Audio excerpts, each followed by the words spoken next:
Hi there, it's Cole back again with another video. In the last one, when I was trying to convince you that you really got to get off your backside and do something to help yourself, because everything starts when you make that firm decision. I am going to take responsibility for me. I am going to make a decision. I am going to take some action. Okay, now I hope I convinced you that that's pretty much what you needed to do to get things started, to get out of your problem. This video, I'd like to take a bit of a behind the scenes look at how lots and lots of things fit together, but hopefully you can see how mind, your mind, yeah, my mind, but mind is the key. Mind is the key part in how you make these different connections and how things all fit together. So if you haven't got your mind on side and you can't think and you can't make decisions, you are screwed. Okay, let's try and explain how all these things fit together. Somewhere here we have, right, okay, can you get that right? Right, you remember I showed you this video, this little diagram a couple of videos back? Okay, so there's God. Here's the three different parts of you. So there's the mind, the emotions, physical body, and then there's your circumstances that are around you. When you're born, hook up here, you do whatever you're going to do, collect your experiences, you leave there. But how do all these different bits fit together? Okay, how do they fit together, and why is mind so important that you've got to make decisions? Okay, put this little diagram in your head for a moment.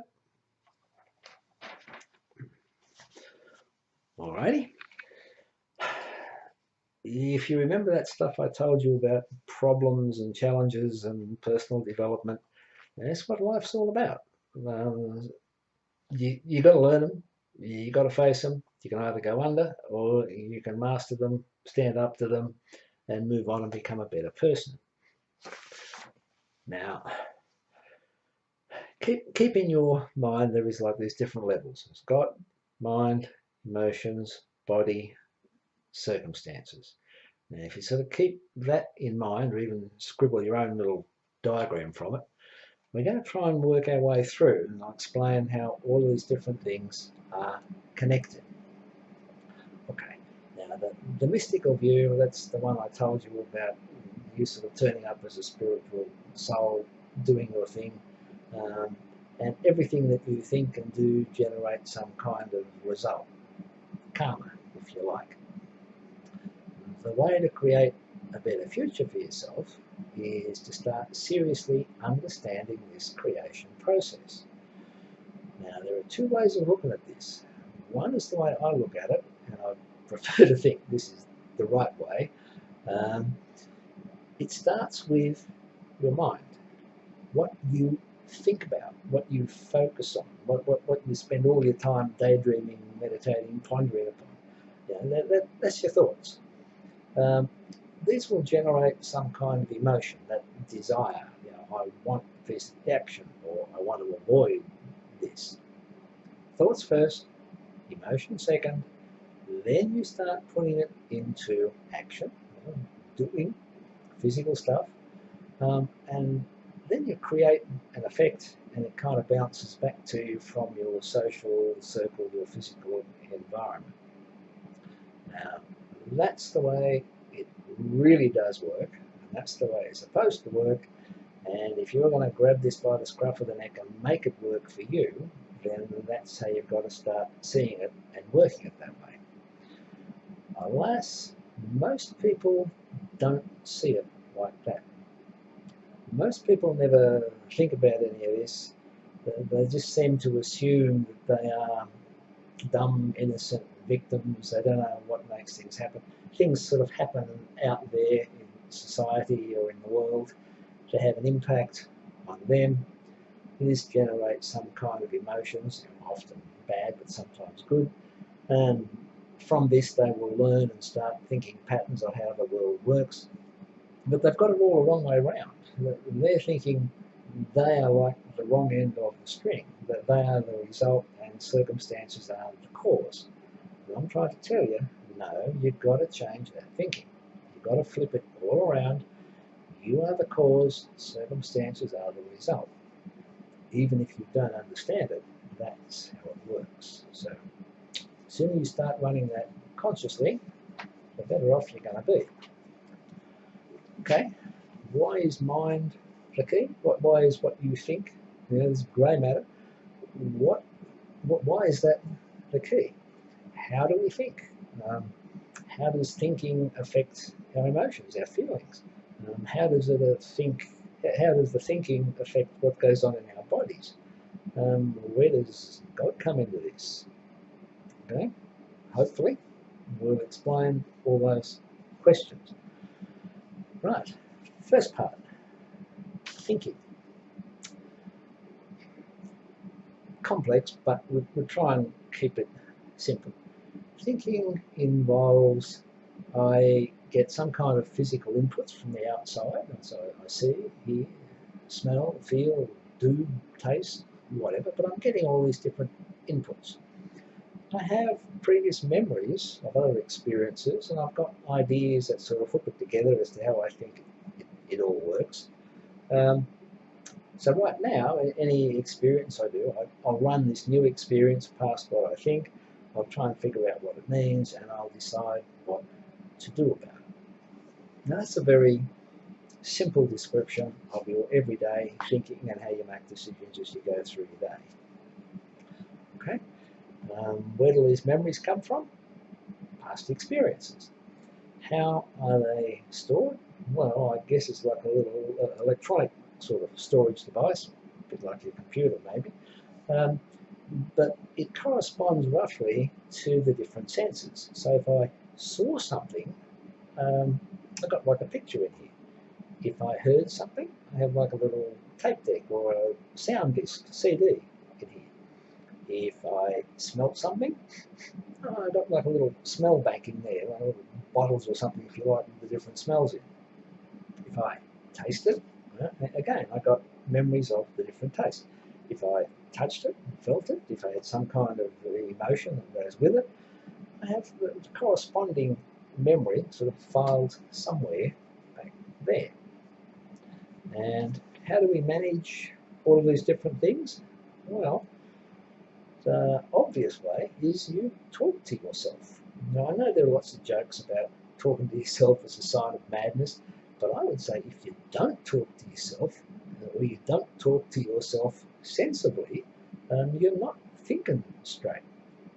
Because that self-talk is how you decide, or how you manage the thinking process of which memories you're going to dig up and which things out there you're going to pay attention to. If you're fair dinkum about this, or you've ever paid attention to what you do, you'll notice you talk to yourself a lot as you go through life. If you look after little kids, got your own, or look after anybody else's, you just listen and they will talk themselves through. They'll say what they're doing, what they're seeing, what they can and can't do, and it's great. You can almost hear how they think by listening to them. So this talking to yourself, it's important, and it's the way that you manage a lot of your thinking. Now, some parts of this memory and thinking, they include lots of other different bits. We have some beliefs. Now, I don't just mean religious beliefs, I mean beliefs about anything.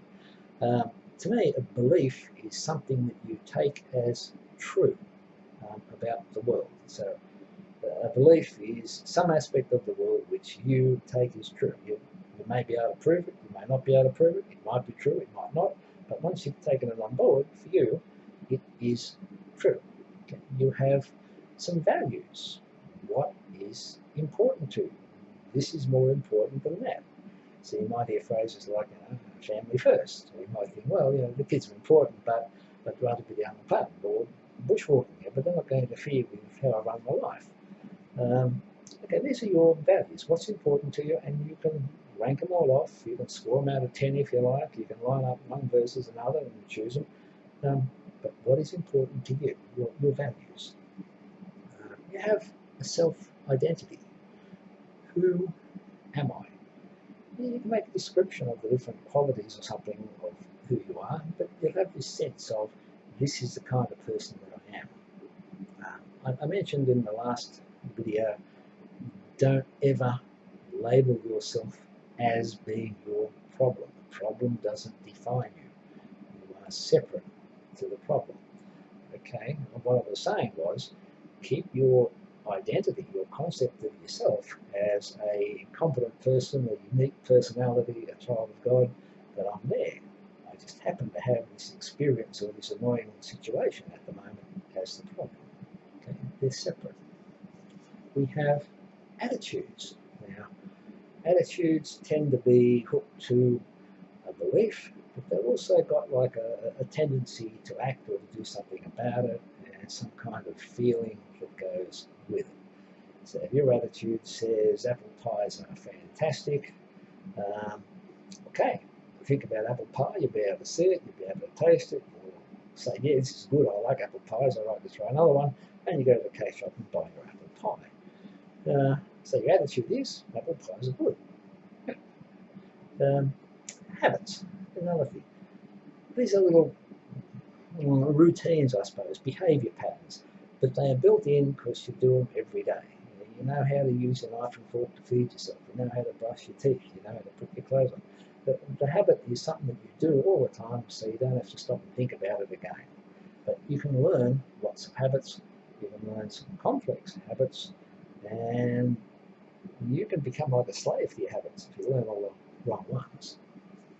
We also have sort of a map of the world in here.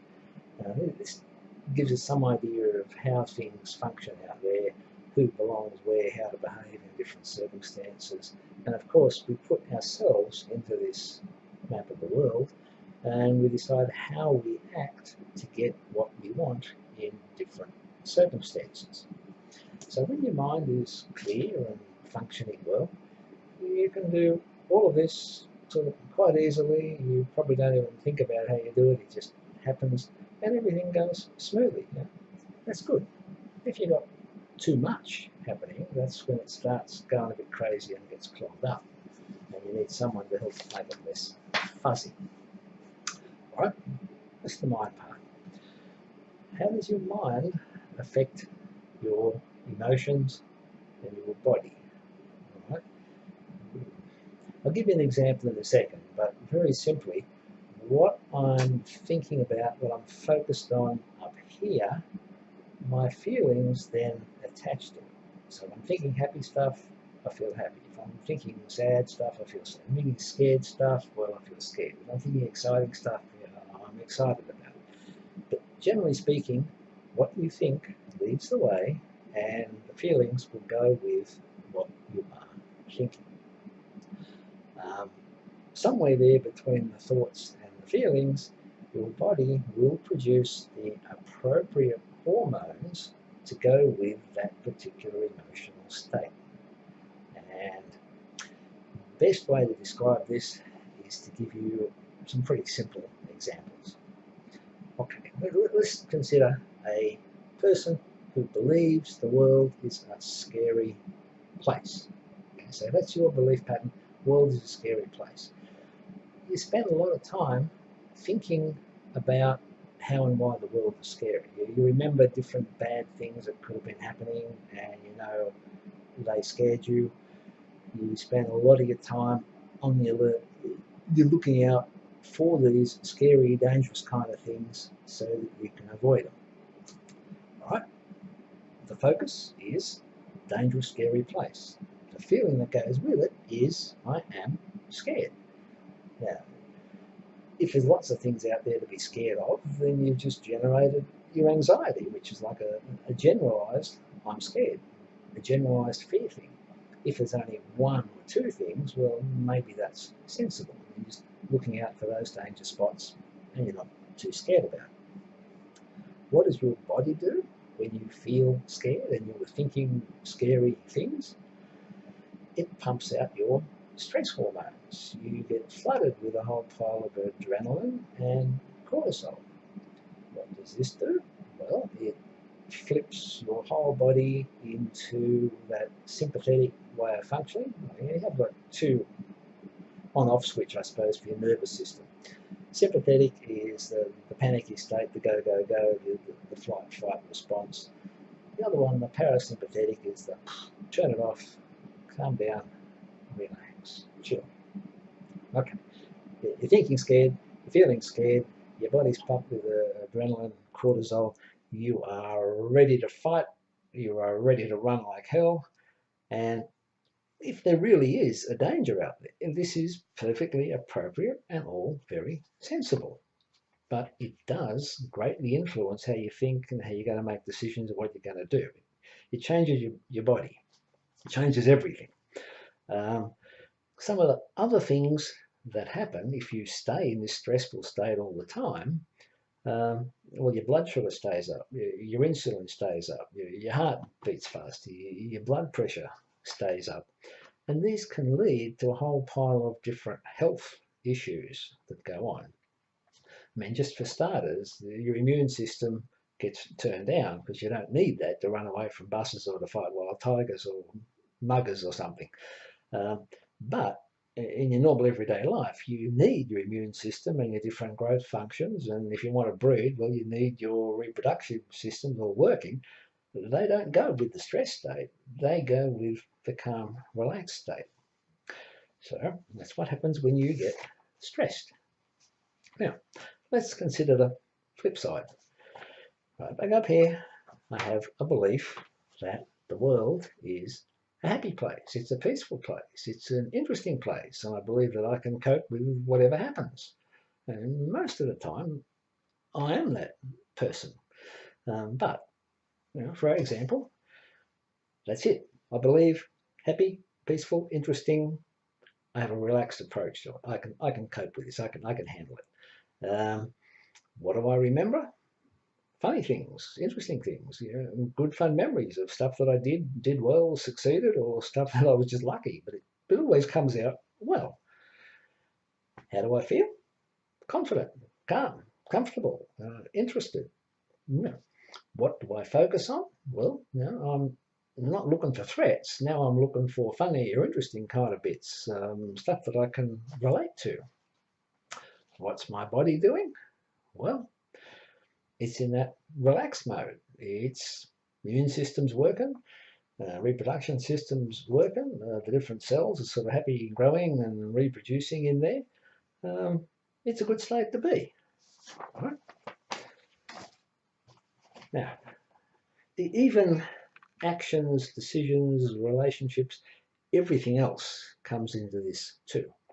If you are the scared person, you act very differently to the happy, relaxed person. So the scared person, they're not very good at making decisions. Well, they make a split decision if they see whatever it is they're anxious about.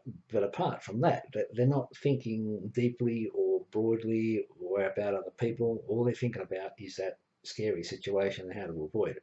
So generally, they're not making good decisions. They're not listening to other people, so they're not connecting well to other people. They're not absorbing advice. They're more prone to having accidents. Not the one they're anxious and looking for, but the other stuff they just didn't see. They're more likely to get into conflicts, arguments. They're more likely to get stroppy and have a fight. Okay? There's a lot of things that go with being stressed and revved up that do not make you a good person to be around. Okay? Now, just like the stress state has its own couple of hormones, the happy state has its dominant hormone too. This is oxytocin. He's probably best known for when mothers, women who are pregnant deliver a baby, they get a big flood of oxytocin because this makes them feel all warm and gooey, and they bond almost straight away with the baby. It's just a crying little lump, but they bond with it very strongly. Nature's got them covered. Now, does anybody else get this oxytocin, and how do you produce it? And the answer is Yeah, a lot of people get bits and pieces of it all the time, but it goes with so many of those different happy, relaxed kind of states. So if dad or grandma get hold of the baby and give it a cuddle, they might get their own shot of oxytocin and, oh, aren't they beautiful? Yeah, I'm sure you've seen it. You might have experienced it too. But there are lots of other ways in which you can get your little shot of oxytocin and your feel-good chemicals. Go play with your kids. Have sex with your loving partner. Do some good fun teamwork activities so you're getting on with your mates, like a chorus or singing together, or a footy team that plays well together and bonds well and plays well and wins the game, and you feel good about it. Okay, that's the feel good stuff. And interestingly enough, the feel good chemicals and the stressy chemicals, if you get both at the same time, it's a bit unusual, but they will tend to sort of cancel each other out. So more on this in a much future video, but it does mean if you're an incredibly stressed woman and you have a baby, you might not have enough of the feel-good chemicals to overcome the stressy chemicals, so you might have trouble bonding with your bub, which will generate a lot of other issues further down the track. And of course, meditation, relaxation exercises generate this oxytocin. Interesting, that. Now, if mind is the king, and you've got some idea now of how mind connects to emotions and to body and actions, where does God come into this? Well, why doesn't God do something and get involved and save you from yourself? You hear that a lot. People say, well, why did God let this happen? Or why didn't God save me from my own stupid actions? I'm thinking, well, maybe you didn't ask. For God to get involved, normally your mind is going to have to make that decision and say, look, I want God involved. I want to make that connection to God. Now, making that decision and doing something about it could well be the best decision you ever made in your life and could be the start to solving all your problems. But until you make that decision and do something to actually make the connection, nothing happens on that score. And here I'm talking about, you want to get serious about making a connection, you got to be physically calm, you got to be emotionally calm, you got to be mentally focused to get into your meditation state, and then you got to be seriously spiritually focused, and you got to be able to do it for some period of time. So it doesn't happen like that just because you thought so. Probably the nearest thing you think about is people who have this sort of desperate chat with God. So somebody I know, I'll use her as an example. Hope she's not watching. Life's a complete mess. One day she sort of finds herself, one night she sort of finds herself with a half-drunk bottle of red wine down on the beach, sort of having one of these chats with God, or more like issuing a series of demands. If you really exist, and if you can do something, you better turn my life around because it really sucks and I might top myself if you don't. Okay, I'm sure there are plenty of people who have conversations like that. But in this case, it seemed to work because from that point, she did start thinking things differently. She did start seeking help. She did start doing a lot of things, and her life did seriously turn around from rotten to good. Okay, can be done. Now, when you do make this God connection, you will get access to all of the love, the healing, the forgiveness, the guidance, the abundance, whatever it is you need to be leading your useful, planned life. And just to top things off, guess what happens when you get into this happy, God-focused meditation space? You get a big burst of oxytocin, the happy, warm, gooey, feel-good sort of hormones. Okay, one last thought to leave you on this. Jesus said, and not an exact quote, but seek first the kingdom of God, and all things will be added to you. I heard that for God knows how many years in church. I kept asking people what the heck it all meant. But I finally figured it out for myself. And I can tell you, yeah, I've proved it for myself. That's right. If you can get plugged into that God state, everything else in your life falls neatly into place. Okay, that might be something to think about until next time. Bye for now.